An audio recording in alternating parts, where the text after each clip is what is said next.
এক নম্বরে এখানে বলেছে সমবাহু ত্রিভুজের বাহুর দৈর্ঘ্য 6 সেন্টিমিটার হলে এর ক্ষেত্রফল কত। সমবাহু ত্রিভুজের বাহুর দৈর্ঘ্য, সমবাহু ত্রিভুজ মানে আমরা সবাই চিনি যে তিনটা বাহু সমান, যে ত্রিভুজের তিনটা বাহু সমান, এবং ত্রিভুজের ক্ষেত্রফল হল হাফ ইন্টু ভূমি ইন্টু উচ্চতা। কিন্তু সমবাহু ত্রিভুজের ক্ষেত্রফল হচ্ছে √3/4a²। এখানে এইটা হচ্ছে বাহুর দৈর্ঘ্য। তাহলে এটা খুবই সহজ। এটা এর জায়গায় সূত্র জানলে এটা হয়ে যাবে। √3/4 ইন্টু 6² 6² কত?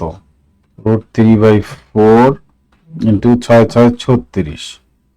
তাহলে 4 দিয়ে 36কে যদি ভাগ করি 9√3, এই যে এখানে 9√3 আছে এবং ব্যাখ্যাটাও এখানে দেওয়া আছে। তাহলে খুব সহজেই তোমরা এটা প্র্যাকটিস করলে পারবে। গণিত ক্লাস।